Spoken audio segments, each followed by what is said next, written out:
What is up, everybody? Welcome back to another episode of SummitLife, and welcome to the old underground garage where all of my businesses started, back where I used to hang out with James, where I met Faith, and currently where my Cayman, Gallardo, and a bunch of random junk sits. Normally, I would be filming this video in my shop across town, but we're actually having a big blizzard in Park City tonight, and I doubt my Cayman would even make it out of this garage. So in this video, we're gonna be hanging out in the underground garage with the Cayman. Today's video is all about my 2008 Porsche Cayman and the entire build to get it where it is right now. Obviously, you can already tell this car is highly modified, and I did not buy it this way. I bought it as a completely stock 2008 Cayman S, and I, over the course of 3.5 years, turned it into this. And I wanted to make today's video to show you guys how much work and effort goes into building a show car like this. This car was actually on display at the Kpmf booth at SEMA about a month and a half ago, and I didn't build it in a month. It took me three and a half years to get it to this point. Now, I've watched plenty of videos out there documenting and showcasing their entire builds in just a few minutes, and I'm gonna do the same thing today. So in just a few short minutes, you'll see this Cayman go from stock to how it sits right now. I hope you guys enjoy the video.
Welcome back to the Underground Garage. I hope that little montage was enjoyable for you guys to watch and gave a little bit of insight to how much work it takes to actually build a car. And although it takes a lot of work, I enjoyed every single second of building this Cayman. Now, before I built this Cayman, I have never built a show car. I've never done really anything until this car right here. So it was a huge learning experience for myself, and I absolutely would not trade that for the world. I would not trade it for the Gallardo right there, although I do love the Gallardo as well. But like I said, building a show car like this is not an easy feat, and I couldn't have done it without some sponsors and some partners. And I want to give a huge shout out to every company involved with this build. I had to write down the list because it was so long. Starting on the exterior, we have the Pandem V2 kit.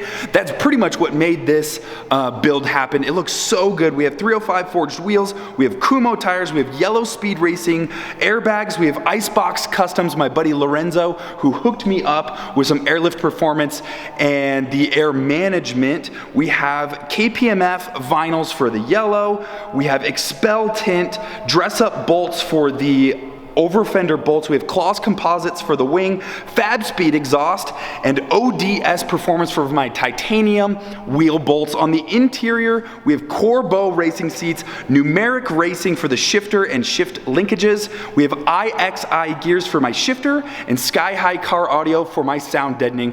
Although the Cayman looks complete, this is only version 2, baby.